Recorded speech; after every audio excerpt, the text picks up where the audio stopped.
হ্যাঁ, আসসালামু আলাইকুম। ইউটিউব REW চ্যানেলের পক্ষ থেকে আপনাদের সবাইকে জানাই স্বাগতম। আমি মোহাম্মদ রাজু আহমেদ। গত টিউটোরিয়াল আমরা বিদ্যুৎ কি, বিদ্যুতের যে মৌলিক ধারণা, সেই ধারণাগুলো সম্পর্কে আমি আলোচনা করেছিলাম। তো আজকে যে বিষয়টা নিয়ে আসছি সেটা হলো চলমান বিদ্যুৎ, যা আমরা মানব জীবনে দৈনন্দিন প্রতিনিয়ত ব্যবহার করে আসছি। তো যাই হোক, বিদ্যুৎটা ছিল, আমরা গত সপ্তাহে বলেছিলাম যে বিদ্যুৎটা ছিল মূলত দুই প্রকার। যেহেতু একটা হলো স্থির বিদ্যুৎ আর একটা হলো চলমান বিদ্যুৎ। তো স্থির বিদ্যুৎ যেখানে উৎপন্ন হচ্ছে সেখানেই শেষ হয়ে যাচ্ছে, বিধায় এটাকে আমরা কোনো কাজে লাগাতে পারতেছি না, এবং চলমান বিদ্যুৎটা উৎপন্ন হওয়ার পরে এটা চলতে শুরু করতেছে, যার কারণে আমরা এই বিদ্যুৎটা প্রতিনিয়ত ব্যবহার করছি। তো আজকে চলমান বিদ্যুতের বিষয়ে যদি একটু বলতে চাই, এখানে লেখা আছে যে কোনো পরিবাহী বা কোনো পথ দিয়ে ইলেকট্রনের অবিচ্ছিন্ন প্রবাহকে চলমান বিদ্যুৎ বলে। ইলেকট্রনের তাপ, ঘর্ষণ, চাপ এর ফলে যে ইলেকট্রনের যে তার কক্ষপথ থেকে ছিটকে পড়ে যে অবিরত চলতে শুরু করে, মূলত এই কথাটা এখানে বলা হচ্ছে যে ইলেকট্রনের এই অবিচ্ছিন্ন যে একটা ধারা বা প্রবাহ, এই প্রবাহটাই মূলত চলমান বিদ্যুৎ, যা আমরা সবসময় ব্যবহার করতেছি। তো এই চলমান বিদ্যুৎ জীবনযাত্রার, এখানে দেখেন লেখা আছে ভিউয়ার্স, জীবনযাত্রার প্রতিটি ক্ষেত্রে চলমান বিদ্যুতের ব্যবহার অপরিহার্য। এটা কেমন? বাড়িঘর, কলকারখানায় অত্যন্ত প্রয়োজন চলমান বিদ্যুতের। আমরা এখন বাসাবাড়ি, অফিস আদালত, কলকারখানা, আমরা প্রতিনিয়ত বিদ্যুতের ব্যবহার করছি। বিদ্যুতের ফলে আমরা আমাদের মানব সভ্যতা এখন অনেক এগিয়ে। আমরা অনেক কাজগুলো আগে পূর্বের সময়ে যে কাজগুলো করা কঠিন ছিল, সে কাজগুলো আমরা খুব দ্রুত করতে পারছি, এবং যার অবদানে করতে পারছি সেটাই হলো এই চলমান বিদ্যুৎ। তো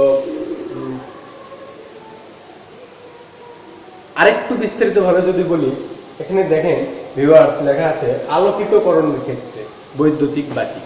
এটা হলো একটা আলোকিত, আমাদের ঘর বাড়ি বা অফিস আদালত, কলকারখানা, এটা আমাদের এই বৈদ্যুতিক বাতি আমাদেরকে আলো দিচ্ছে এই চলমান বিদ্যুতের সাহায্যে। তো চলমান বিদ্যুৎ কি করতেছে?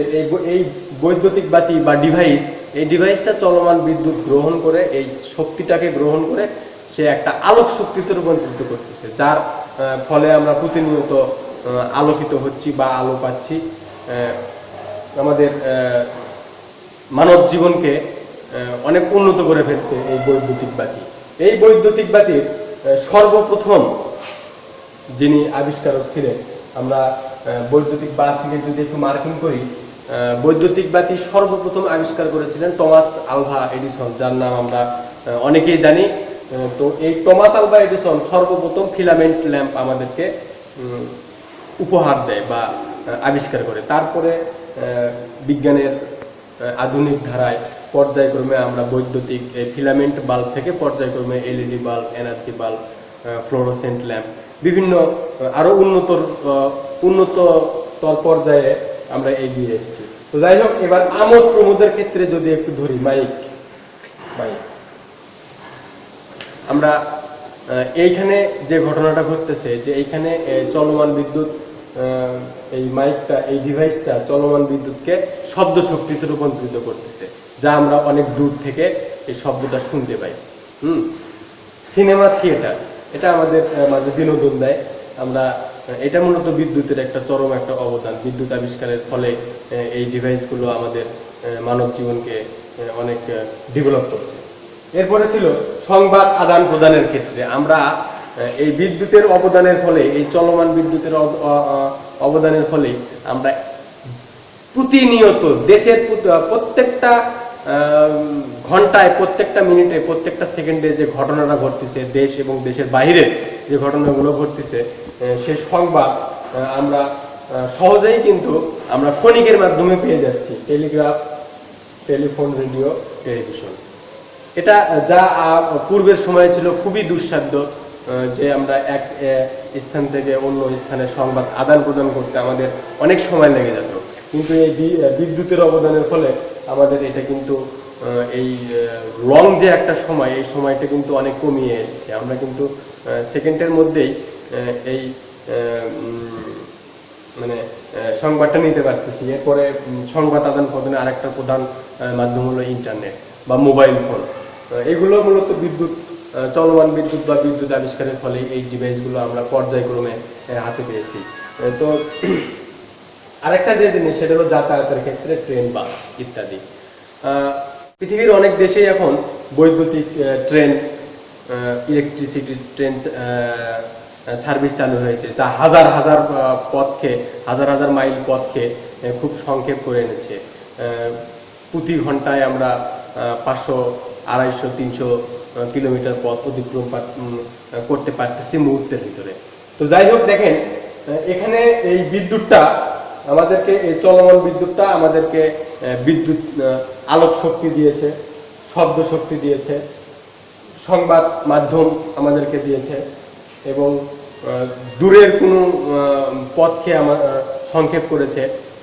আবার আরেকটা জিনিস যে আমরা যখন ক্লান্ত হই বা প্রচণ্ড গরমে অস্থির হয়ে উঠি, যদিও এখানে লেখা হয় নাই, প্রচণ্ড গরমে অস্থির হয়ে উঠি, তখন আমরা বৈদ্যুতিক পাখা ব্যবহার করি।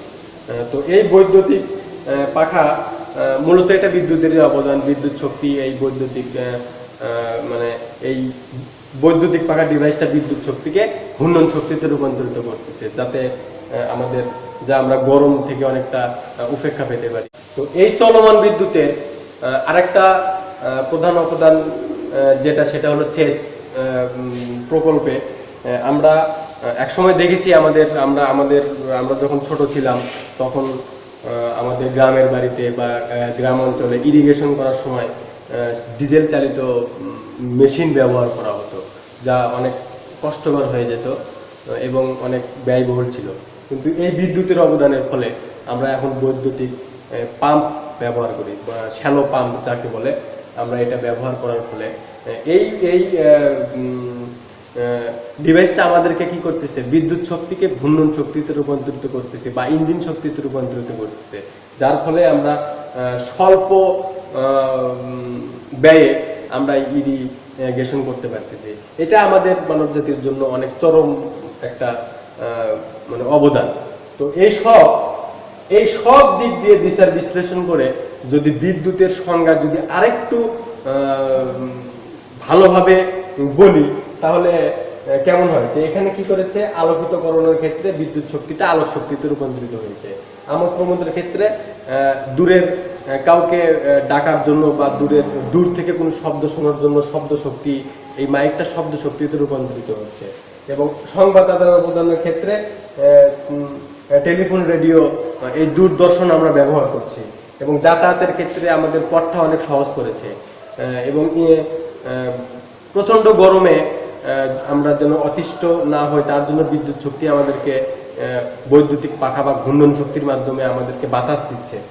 এবং সেচ প্রকল্পে যেটা, যে বৈদ্যুতিক শক্তি একটা ইঞ্জিন শক্তিতে রূপান্তরিত হয়ে আমাদের ইরিগেশনটা বা আমাদের সেচ প্রকল্পকে অনেক স্বল্প ব্যয়ে সম্পূর্ণ করতে পারছি। তো এই সব দিক দিয়ে যদি আমি বিদ্যুতের সংখ্যা এরকমভাবে বলতে চাই যে বিদ্যুৎ এমন একটা শক্তি, যেহেতু অদৃশ্য, এটা অদৃশ্য। এই যে ইলেকট্রনের যে একটা চলন, এই চলনটা কিন্তু আমাদের সাদৃশ্য না, আমরা কিন্তু দেখতে পাই না। তো আমি যদি বলি যে বিদ্যুৎ এমন একটা অদৃশ্য শক্তি, যা বিভিন্ন শক্তিতে রূপান্তরিত করে, যেমন তাপ শক্তি, আলোক শক্তি, বিদ্যুৎ ঘূর্ণন শক্তি, ইঞ্জিন শক্তি। তো আমরা বিদ্যুতের সংজ্ঞা এরকম খুব আধুনিক যে সংজ্ঞাটা, সেটা যদি এরকম ভাবে বলি যে বিদ্যুৎ হচ্ছে এমন একটা অদৃশ্য শক্তি, যা বিভিন্ন শক্তিতে রূপান্তরিত করে। তো ভিউয়ার্স, মাঝখানে আমি একটা কথা ভুলে গেছি, যে এখানে লেখা আছে সিনেমা থিয়েটার আমোদ প্রমোদের ক্ষেত্রে। তো এই সিনেমা থিয়েটার আমাদের দৈনন্দিন জীবনে বিনোদনের ক্ষেত্রে একটা চরম অবদান, যা আমরা এই বিদ্যুতের ফলে পেয়ে থাকি। তো এই সিনেমা থিয়েটার যে আমাদেরকে বিনোদন দিয়ে থাকে, এই বিনোদনটা আমাদের মনের খোরাক, যা আমাদের প্রতিনিয়ত দরকার।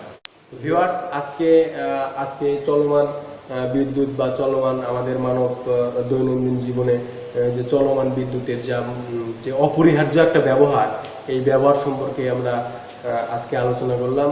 তো আমার এই তো আজকের এই ভিডিওটি আপনাদের কেমন লাগলো বা আপনাদের কতটুকু বুঝাইতে পেরেছি তা অবশ্যই জানাবেন, এবং অবশ্যই আমার এই ইউটিউব REW চ্যানেলকে সাবস্ক্রাইব